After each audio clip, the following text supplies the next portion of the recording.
धार्मिक एवं आध्यात्मिक शिव की नगरी वाराणसी में वैदिक सनातन धर्म व संस्कृति को अभिसंचित करने के पावन उद्देश्य हेतु ध्यान योग सिद्धाश्रम की स्थापना पूज्य गुरुदेव श्री स्वामी कमलेश्वरानंद जी के पावन सानिध्य में किया गया है। ऋषि मुनियों, साधु महात्माओं, संत मनीषियों की इस पवित्र धरती पर धर्म की स्थापना और लोक कल्याण के लिए हर युग में किसी न किसी रूप में ईश्वर का प्राकट्य होता आया है और पवित्र आत्माओं में ईश्वर का अंश उतरता आया है। आज के युग में भी पूज्य गुरुदेव श्री स्वामी कमलेश्वरानंद जी अपनी चैतन्य ऊर्जा से संपूर्ण जगत में सत्प्रेम की धारा प्रवाहित कर रहे हैं। पूज्य श्री की चैतन्य चेतना से साक्षात दिव्य सदग्रंथ ब्रह्मवाणी का अवतरण हुआ है, जिससे मानव का कल्याण हो सके। दीक्षा, साधना, ध्यान योग, सिद्धि प्रदाता एवं समस्त मूलभूत समस्याओं का निराकरण उपलब्ध कराने वाले पूज्य गुरुदेव श्री स्वामी कमलेश्वरानंद जी का लक्ष्य है पृथ्वी पर प्रेम की उपासना, आत्म जागरण और समस्त प्राणियों का आनंदमय जीवन। ऐसा जीवन जो शारीरिक, मानसिक, आर्थिक, पारिवारिक हर प्रकार के तनाव व दुखों से पूरी तरह मुक्त हो। इसके लिए पूज्य गुरुदेव श्री स्वामी कमलेश्वरानंद जी विभिन्न प्रकार की दीक्षाएं अनवरत प्रदान करते आ रहे हैं।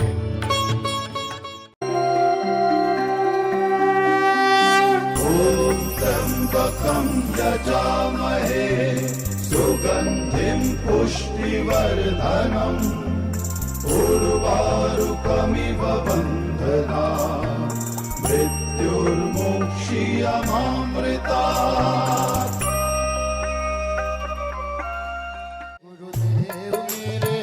नैना पुकारे मेरे आंसुओं की लाज रख ले, कल का मुझको नहीं है भरोसा, कल का मुझको नहीं है भरोसा, मुझे दर्द तेरे आज रख ले। गुरुदेव मेरे नैना पुकारे।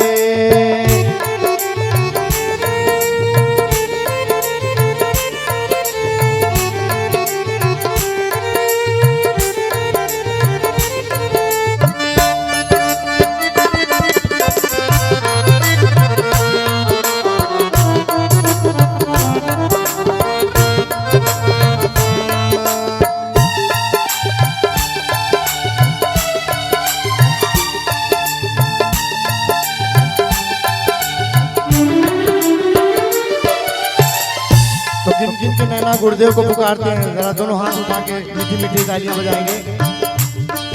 ओ तुम बिन ना कोई मेरा है प्रभु जी, तुम हो सहारे मेरे।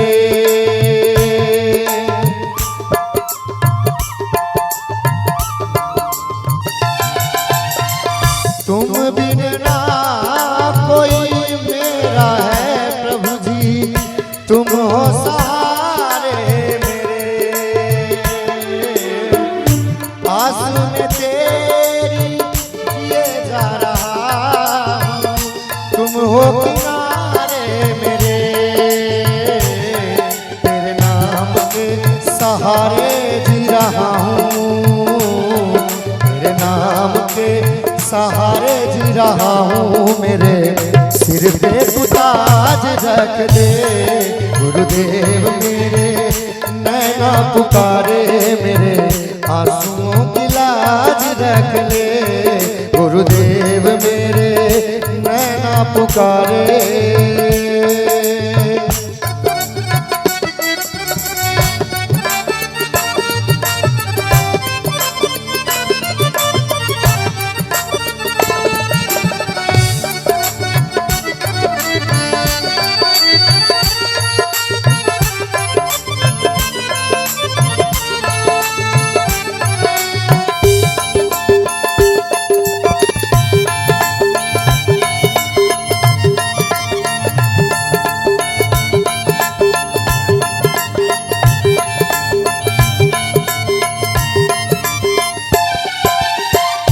रग रग में मेरे तुम ही बसे हो, प्राणों से प्यारे हो तुम।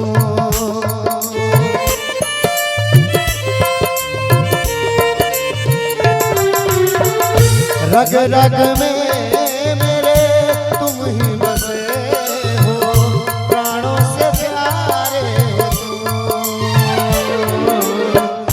कोई जहां में हमारा नहीं है, बस एक हमारे हो तुम। मेरे आंसुओं की एक एक बूंदे, मेरे आंसुओं की एक एक बूंदे मेरे सुर और साज रख ले। मेरे आंसुओं की एक एक बूंदे मेरे सुर और साज रख ले। गुरुदेव मेरे नैना पुकारे, मेरे आंसुओं की लाज रख ले। कल का मुझको नहीं है भरोसा, मुझे दर्द तेरे आज रख ले। गुरुदेव गुरुदेव गुरुदेव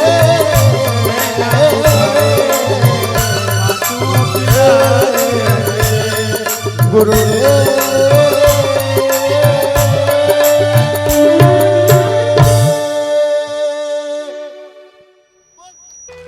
गंदा पात्र कभी उपयोग में लाया नहीं जाता है, उसे साफ किया जाता है। तो अगर तुम चाहते हो प्रेम बरसे, तुम चाहते हो आनंद बरसे, तुम चाहते हो सुख शांति समृद्धि बरसे तुम्हारे जीवन में, तो अपने इस मन रूपी पात्र को स्वच्छ करना। तभी जा करके भगवान सदाशिव तुम्हारी मन रूपी झोली में कुछ डाल पाएंगे। क्योंकि शिव के समक्ष बैठे हो, सदगुरु शिव के समक्ष बैठे हो, इसलिए मैं तुमसे ये याचना करती हूँ कि मन को स्वच्छ करना। तो रावण वेश बदला और चला गया भगवान सदाशिव के यहाँ कि पूजा कराऊंगा। जब पूजा कराया, जब पूजा कराने के बाद दक्षिणा मांगने की बात आई, ये पंडित लोग जो होते हैं ना, वो ऐसे ही भरे रहते हैं। अरे यजमान मुझे क्या दे देता, क्या देगा यजमान, है क्या उसके पास देने के लिए? ऐसी भावना क्यों लेकर के बैठते हो? इस संसार में कोई किसी को क्या दे सकता है? कोई कुछ दे नहीं सकता है। और थोड़ा सा दे भी देता है ना, तो उसके देने का भान इतना हो जाता है कि उसके ऊपर पाप चढ़ जाता है। दान तो कुछ ऐसा हो कि दिया और भूल गए। यहां तो पता चलता है कि दिया की गिनते रहे। अरे माला उतना नहीं गिन पाते हो जितना किया हुआ दान गिनते हो। फिर अर्थ क्या? क्यों दिया? तो गया रावण और जाकर के बैठ गया, पूजा उजा कराया भगवान के। अब भगवान क्या पूजा करा रहा है, मन का भ्रम तो देखो। अब मांगा क्या दक्षिणा में कि ये जो महल आपने बनाया है सोने का, वो मुझे दान में दे दीजिए। और शिव भगवान तो बड़े ही दानी, उठा करके दे देते हैं। अब माता पार्वती को बड़ा क्रोध आया। उन्होंने सोचा कि अब देखो, ये मैंने कह के बनवाया था और इन्होंने दान में दे दिया। दान में शिव जी दयालु हैं, दान दे देते हैं ऐसे ही। लेकिन उसके जो रावण ने लोभ किया था, आगे देखिए क्या होता है। अब पार्वती जी को गुस्सा आया और उन्होंने भगवान विष्णु को याद किया। मन में उन्होंने याद किया कि ये शिव ने क्या कर दिया। विष्णु आते हैं, जब आते हैं तो माता पार्वती का क्रोध शांत हो जाता है। क्योंकि हमारे समक्ष जब कोई आता है, ऐसे ही करना भी चाहिए। कुछ लोग तो ऐसे भी होते हैं कि कोई आगंतुक आ भी जाए तो भी वो अपनी चेतना को भूले ही बैठे रहते हैं और अपनी उसी स्थिति में बने बैठे रहते हैं। वो भी जान जाता है कि घर में कलह मचा हुआ है। लेकिन विष्णु जी आए और जब उन्होंने समझाया तो माता पार्वती शांत हो गई। जब शांत हो गई तो शिव को ये भान हुआ कि ये मैंने तो इनके लिए बनाया था और मैंने दान दे दिया है रावण को। भेष बदल के मेरा शिष्य आया और मैंने दे दिया। ऐसे ही यहाँ शिष्य आते रहते हैं, मांग मांग के लेते जाते हैं और जब झोली भर जाती है तो भूल जाते हैं और फिर खाली हो जाती है, फिर गुरु जी के पास आ जाते हैं। क्या रावण जैसी स्थिति बना लिए हो मन की? वही चाहते हो क्या जीवन में? वहां से फिर शिव सोचते हैं कि अब इसने गलती तो कर दी है। फिर माता पार्वती को कहते हैं, हनुमान के रूप में जो आप मानते हो कि भगवान सदाशिव हनुमान जी जो हैं वो शिव के ही रूप हैं, तो उन्होंने माता पार्वती से कहा कि जब त्रेता में राम के रूप में भगवान आएंगे, उस समय मैं हनुमान के रूप में आऊंगा और पार्वती तुम मेरी पूछ बन जाना और मैं इस सोने की लंका को जला दूंगा। फिर हनुमान के रूप में भगवान राम के साथ वो आए हैं। उन्होंने एक पंथ दो काज किया है उन्होंने। चूंकि भगवान राम को इष्ट मानते ही हैं, अहरनिश बसते ही रहते हैं, तो भक्त के रूप में रहने का एक सौभाग्य भी इस घटना से उन्होंने प्राप्त किया है। भक्ति अपने आप में अपरंपार अद्भुत चीज है, इसे छोटा मत समझना। गुरु को देख करके तुम, गुरु जी की तो बात छोड़ दो, हो सकता है आप मुझे देख करके आपके मन में ऐसी बात आती हो कि यहाँ बैठना, नहीं, कुछ भी नहीं है ये। अगर भक्ति है तो सब कुछ है, भक्ति से ही शक्ति है, और अगर भक्ति नहीं है तो कुछ है ही नहीं। क्योंकि फिर तो भान रहेगा वही जो तुम कचरा ढोते रहते हो दिन रात अपने मन में। भक्ति आई तो बहुत कुछ मिल जाता है। तो फिर वहां उन्होंने भक्ति भी किया है, और जो लोभ की लंका थी, सोने की लंका नहीं, रावण की लोभ की जो लंका थी, उसे हनुमान जी ने जला करके खाक कर दिया। जला के खाक तो किया ही, उसके पूरे खानदान को समाप्त कर दिया। एक बड़ा ज्ञानी था, लेकिन उसका लोभ था, उसका अहंकार जो था, धीरे धीरे कैसे देखो उसको समाप्त कर गया। तो मैं कहना ये चाहती हूँ, हमारे शास्त्रों में जितना भी जो कुछ भी वर्णन आया है, उन सारे जो भी वर्णन है उससे सीखने की बात है।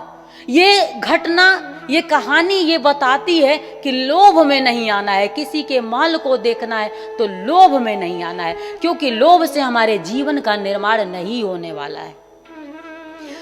तुम्हारे घर में अगर तुम सूखी रोटियां पकाते हो, तुम्हारा पेट उसी से भर जाए तो ज्यादा अच्छा है। दूसरे के कटोरे में दूध रोटी देखोगे तो ये सूखी रोटी तुम्हें दुख देगी, क्योंकि तुम्हें उसको खाने की इच्छा नहीं होगी, तुम तो कहीं और देखना शुरू कर दिए हो। और मनुष्य की आज यही स्थिति है, जो कुछ भी मिला हुआ है उधर उसकी दृष्टि ही नहीं है, जो उसकी झोली में नहीं है उसी ओर वो बस ताके पड़ा हुआ है। कैसे सुखी होगा?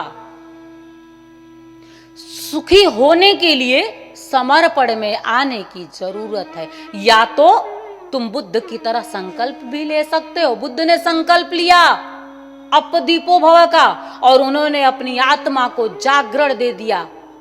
ऐसा संकल्प, शिव संकल्प जब जागृत हुआ तभी उठे। पर उतनी क्षमता, तो मैं तो ये कहना चाहूंगी, अगर मेरी दोनों की तुलना में अगर निष्कर्ष निकाल करके कहूं, तो संकल्प जो है संसार की ओर, संघर्ष की ओर तुम्हें लेकर के जा रहा है, तो क्यों ना समर्पण में चले। कबीरा यह घर प्रेम का, खाला का घर नाई। ये खाला मतलब मौसी। कबीरा यह घर प्रेम का, खाला का घर नाई। ये प्रेम का घर है। प्रेम ना होगा तो जीवन में पूर्णता ना होगी। प्रेम ना होगा तो प्राण ना होगा। प्रेम ना होगा तो आत्मा ना होगी। प्रेम ना होगा तो परमात्मा ना होगा। और प्रेम होगा तो ही जीवन में परमानंद होगा। आवश्यकता नहीं हमें परमात्मा प्राप्त हो जाए, आवश्यकता है कि हमें परमात्मा का प्रसाद प्रेम प्राप्त हो जाए।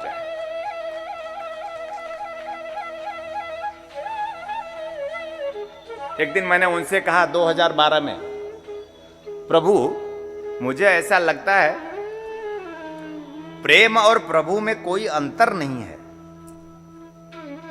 मैंने कहा प्रभु मुझे ऐसा लगता है प्रेम और प्रभु में ऐसी अनुभूति इससे गुजर रहा था, क्योंकि वो जब भी मिलते हैं, जब भी हम एक दूसरे के समक्ष होते हैं तो सिर्फ प्रेम में होते हैं। प्रेम के पलों में ही परमात्मा पुरुष जीव के समक्ष चैतन्य होता है। प्रेम ना हो, परमात्मा का पता हमें पता है, लेकिन बिना प्रेम के पता होने के बावजूद भी हम उस पते पर पहुंच नहीं पाते। कभी कभी मैं उनको बहुत बुलाता हूं और नहीं आते, और कभी कभी बिना बुलाए चले आते हैं।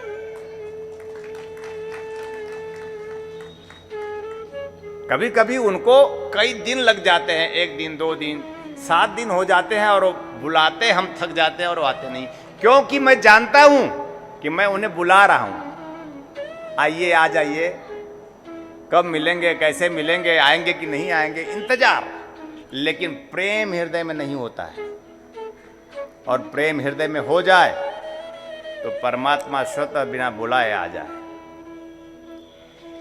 इस अनुभूति से मैं गुजर रहा था और मैंने कहा प्रभु मुझे ऐसा लगता है प्रेम और प्रभु में अंतर ही नहीं है।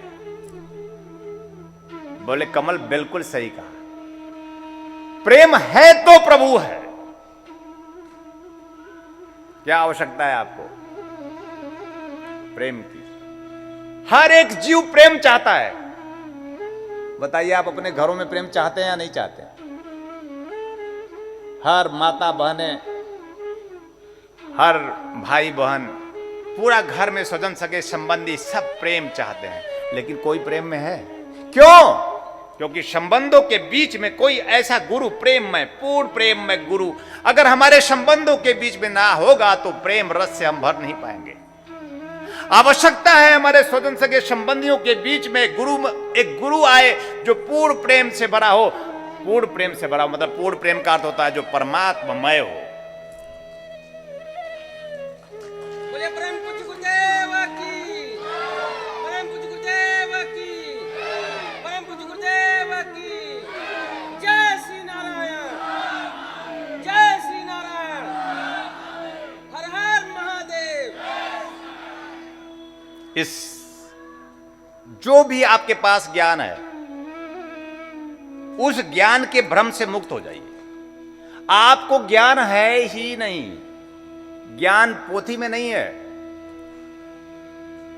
ज्ञान पोथी में नहीं, ज्ञान बाहर नहीं है, ज्ञान भीतर है और भीतर का ज्ञान अभी निकला नहीं है और भीतर का ज्ञान तब प्रकट होगा जब हम प्रेम में होंगे। और किसके प्रेम में होना है?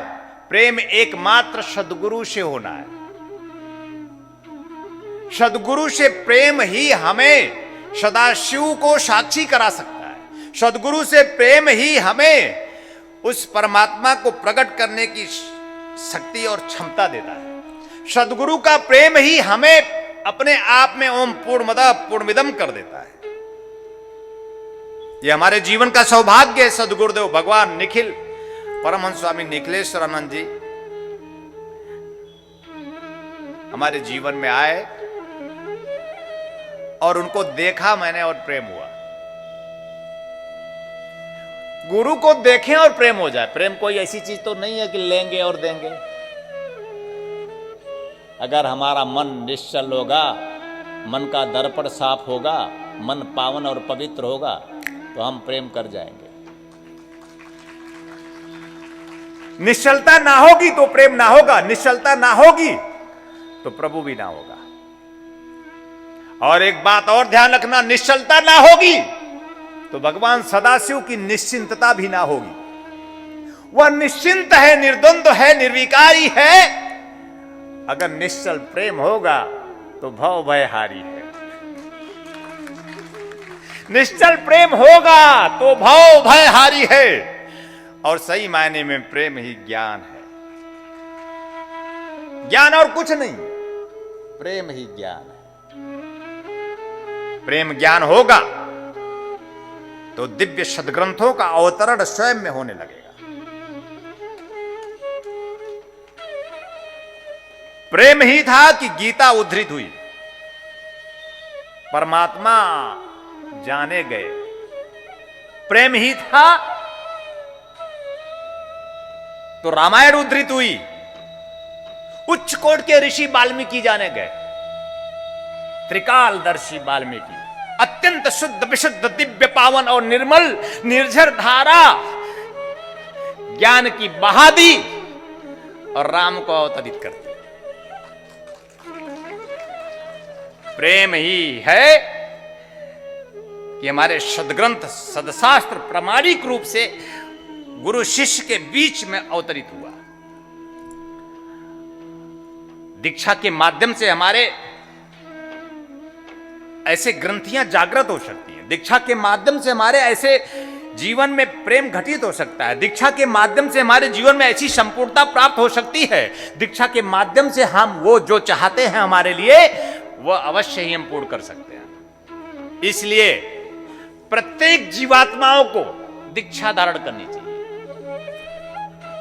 अब ऐसा वैसा वैसा मिलेगा नहीं, जैसा मिला है वैसा धारण करना चाहिए। आप खोज नहीं सकेंगे, आप पा नहीं सकेंगे, आप पूर्ण नहीं हो सकेंगे, लेकिन अगर आप अंगुली पकड़कर चल सकेंगे तो मैं आपको उस पथ पर पहुंचा सकूंगा, क्योंकि आपने मेरी अंगुली पकड़ी है। उस पथ पर गतिशील करा दूंगा, जहां से सत्य का द्वार मिलता है, जहां से परमात्मा का द्वार मिलता है, और जहां पहुंचकर आप अपने आप में अघा जाएंगे। बिना मांगे सब मिल जाएगा, बिन मांगे मोती मिले।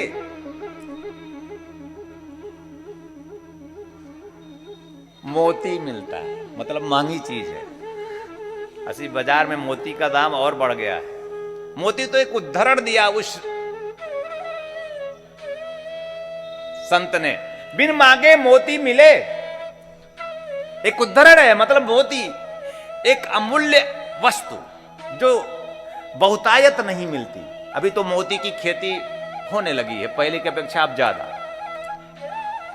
लेकिन फिर भी महंगा है। मतलब एक मूल्यवान वस्तु आपको प्राप्त हो जाता है बिना मांगे। गुरु के द्वार आए हैं, मांगने की क्या जरूरत है? आप गुरु को निहारे, गुरु आपको निहारे, बात बन जाए। बोलिए परम पूज्य गुरुदेव की, परम पूज्य गुरुदेव की, परम पूज्य गुरुदेव की। ये तब होगा जब आप समस्त प्रकार के मैं से मुक्ति करेंगे, और मैं से मुक्ति के लिए एकमात्र दीक्षा धारण कर गुरु से प्रेम करेंगे। बहुत सुंदर सूत्र है और सीधा सीधा रास्ता है, एक एक वाक्य में रास्ता है। मैं से अहंकार से मुक्ति तब होगी, मैं से मुक्त होना जरूरी है शिष्य होने के लिए। ध्यान रखना, मैं सास, मैं बहू, मैं बेटा, मैं बेटी, मैं बाप, ये जितने भी कुछ नहीं, न तातो न माता न बंधुर न भ्राता न पुत्रो न पुत्री न भीर्त्यो न भर्ता न जाया न वित्तम न वृत्तिर्मम एवं गतिस्तम मतिस्तम गुरुत्वम शरणयम। कुछ नहीं है, ही नहीं कुछ, एकमात्र गुरु की शरण ही, चरण ही अपने आप में सत्य है।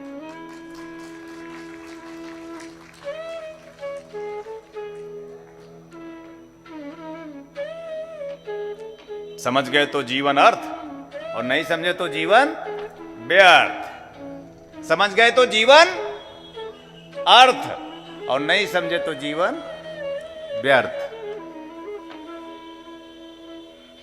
एक चंदूमल जी थे। चंदूमल अपने गांव जाने के लिए नाव पर बैठे।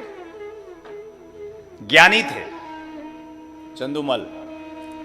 ज्ञानी चंदूमल नाव पर बैठे और नाव वाले से पूछे, कुछ पढ़े लिखे हो, भाषा वसा आती है? तो उसने कहा, बस जो बोलता हूं वही आती है, जो भाषा हम बोलते हैं वही मुझे आता है, उसके अलावा और मुझे कुछ नहीं आता। तो चंदूमल कहते हैं, 4 आना जिंदगी तो तुम्हारी व्यर्थ है, 4 आना जिंदगी व्यर्थ। तो वो मुस्कुराया मल्लाह। फिर कुछ दूर आगे बढ़े तो ज्ञानी को खजुली बहुत होती है। वो सोचता है कि हरा दूं तब मैं अपने मैं को सिद्ध कर लूं। इस सामने वाले से प्रश्न करूं तो ये जब नहीं बता पाएगा तो मैं खुश हो जाऊंगा। ये ज्ञानी जो होता है हमेशा दूसरे को हराने की अवसर खोजता है, कोई मिल जाए तो मैं अपना ज्ञान बगाड़ दूं। पूछता है कि पढ़े लिखे हो, गणित तोड़ित आती है? कोई गणित आती है? तो कहता नहीं, 2 आना और +2 आना 4 आना ये जोड़ लेता हूं। अब इससे ज्यादा तो कुछ नाव में मिलता नहीं, और इससे ज्यादा मुझे आवश्यक भी नहीं है। 2 आना +2 आना 4 आना दे दो, पार हो जाओ। तो कहता है कि चंदूमल कहता है कि तेरी जिंदगी तो 8 आना व्यर्थ है। कुछ दूर और चले तब तक संयोग बसात तूफान आ गया। तो मल्लाह पूछता है, तैरने आता है चंदूमल? तो बोले नहीं, मुझे तो तैरने नहीं आता। तो चंदूमल कहते, तेरी जिंदगी तो 16 आना व्यर्थ। अब मैं तो चला। और मल्लाह कूद के तैर कर निकल गया पार, और नाव डूब गई और चंदूमल हो गए बेड़ा पार। तो हमारा ज्ञान हमें डुबाता है। हम गुरु के समक्ष एक बच्चे की भांति, एक भोले शिशु की भांति जाकर बैठ जाएं और टुकुर टुकुर निहारें और पूरा जीवन पूर्ण कर जाएं। आपके किसी ज्ञान की आवश्यकता नहीं गुरु को, गुरु ज्ञान चाहता ही नहीं। ये जो मैं बोल रहा हूं इसकी आवश्यकता भी नहीं।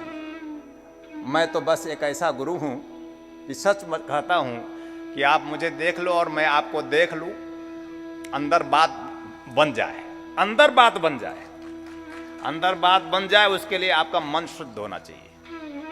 अगर आपके और मेरे बीच में आपका मन खड़ा हो जाएगा तो हम तो तन मन से पार रहते हैं प्रिय। अगर आपके और मेरे बीच में तन और मन खड़ा हो जाएगा तो हम तो प्राण आत्मा है प्रिय। तुम में रहते हुए सदियों से मैं तुम में विराजमान हूं। जब जब तुमने जन्म लिया तो मैं आत्मस्वरूपम प्राणस्वरूपम में हुआ सदगुरु सदाशिव विराजमान है, लेकिन मुलाकात नहीं हुई। कई कई जन्म लिया और तुम्हारे लिए आता रहा। चलो ठीक है, यही जन्म से ही यूं इस जन्म को पूर्ण कर लो।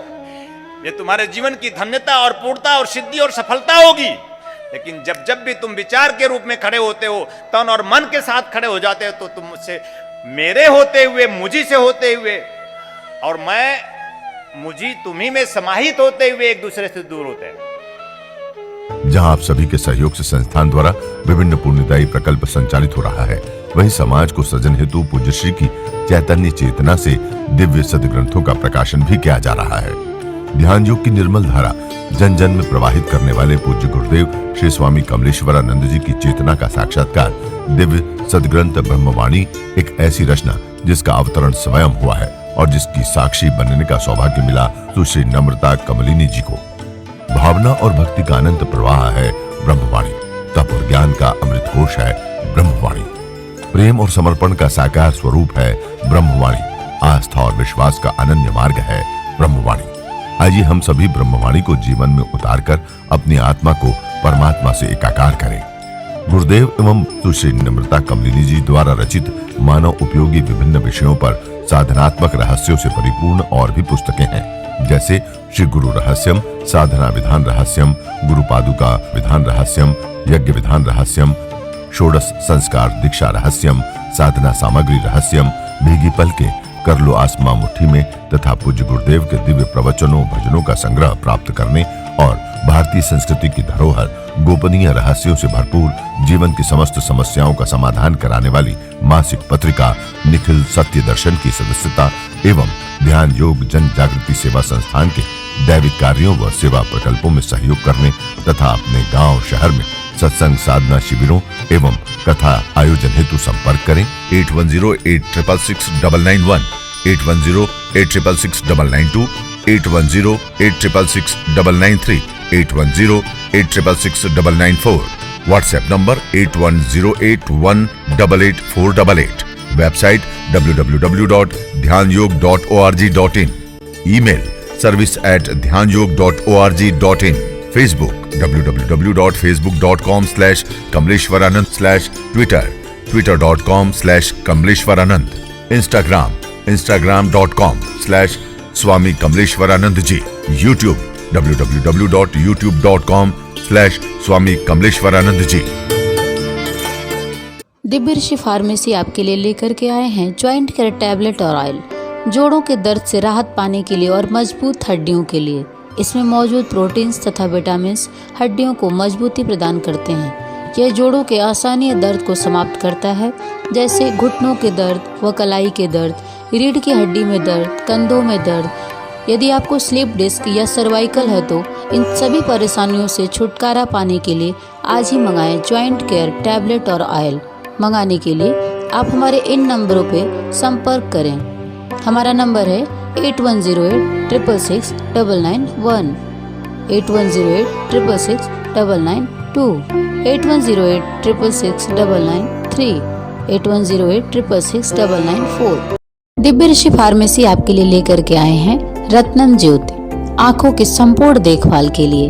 शहद के साथ नित्य लेने से नेत्र ज्योति बढ़ जाती है, आंखों का चश्मा उतर जाता है। यह आयुर्वेदिक औषधि है, इसका कोई साइड इफेक्ट नहीं। इस औषधि को मंगाने के लिए आप हमारे इन नंबरों पर संपर्क कर सकते हैं। हमारा नंबर है 8108666991, 8108666992, 8108666993, 8108666994। दिव्य ऋषि फार्मेसी लेकर के आए हैं अमृत क्वाथ, कायाकल्प की विशेष औषधि। यह आपके शरीर को पूर्ण रूपेण स्वस्थ करने के लिए आपके रक्त को शुद्ध करता है और शरीर के विषैले पदार्थ को बाहर निकालता है। मोटापा कम कर आश्चर्यजनक शारीरिक परिवर्तन कर पूरे शरीर को स्वस्थ और सुंदर बनाता है। यह मधुमेह को भी नियंत्रित करता है।